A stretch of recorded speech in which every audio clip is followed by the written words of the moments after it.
Hello everyone, welcome জানাচ্ছি আমার পেজে। কেমন আছেন আপনারা সবাই? আজকে আপনাদেরকে নতুন জায়গায় নতুন ভিডিও নিয়ে আবার হাজির হয়েছে। আজকে নতুন একটি স্থানে, যে স্থানে আপনারা অনেকেই যাননি, তবে নতুন জায়গা হলেও এই জায়গাটা অনেকের কাছে পরিচিত, আবার অনেকের কাছে অপরিচিত। তো সে যাই হোক, যেখানটায় এসেছি সেটা অসাধারণ একটি ঝর্ণা, যেটি লোকালি কাপ্তার মধ্যে। তো স্থানটি আসলে অপরূপ সৌন্দর্য, তবে এই জায়গাটি আমাদের যেতে প্রায় 30 মিনিটের মতো সময় লেগেছে, বেশি দূর না। তবে বাচ্চাদেরকে নিয়ে যাওয়া একটু ঝুঁকিপূর্ণ। কেন বলছি, এইসব জায়গার মধ্যে কিছু কিছু জায়গায় পাহাড় ধস হয়েছে, যে ধসের কারণে বাচ্চাদেরকে না নেওয়াটাই সবচেয়ে বেটার, এবং মহিলাদের ক্ষেত্রেও একটু ঝুঁকিপূর্ণ হতে পারে। এইসব ঝর্ণায় যেতে বিভিন্ন ঝিরি পার হয়ে যেতে হয়, অনেক পাহাড় পেরিয়ে যেতে হয়। তো সেক্ষেত্রে এইসব জায়গায় অনেক পিচ্ছিল হয়ে থাকে।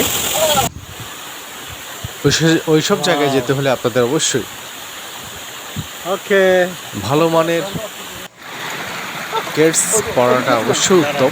ভালো মান কেন বলছি, যাতে স্লিপ কেটে না পড়ে। যদি স্লিপ খেয়ে পড়ে আপনাদের পায়ে অনেক আঘাত হতে পারে। সেজন্য তো চলতে চলতে বাচ্চাদের কিছু পিরামিড তৈরি করেছে বিভিন্ন জায়গায়। তো এইসব দেখে খুব ভালো লাগলো, তাই আপনাদের সামনে একটু শেয়ার করলাম। দেখেন, বাচ্চারা হয়তো ওখানে মজা করেছিল বসে, এটা সাথে একটা কাজও করেছে, যেটা পিরামিড, অস্থায়ী পিরামিড, যারা ছড়া থেকে পাথর উত্তোলন করে। এই যে বাচ্চাগুলির কথা বলছিলাম, পিরামিড তৈরি করেছিল, তারা পিরামিড তৈরি করে অলরেডি মজা করছে ছড়া পানি পেয়ে। তো ঝর্ণার ধারে এই ছড়াগুলি খুব অসাধারণ, এবং পাথরগুলি খুব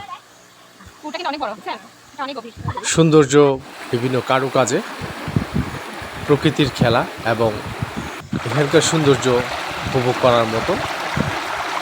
এবং পানির স্রোতটা ছিল খুব অসাধারণ এবং পরিষ্কার পানি। এই পানিতে গোসল করা যায় নির্দ্বিধায়, তো সেক্ষেত্রে একটু সতর্ক অবলম্বন করা উচিত।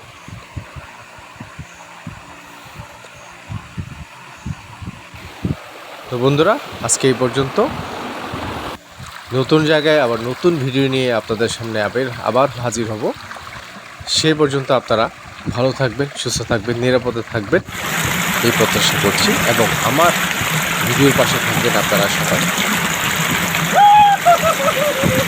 আপনারা আছেন বলেই আপনাদের সাথে আমরা আছি,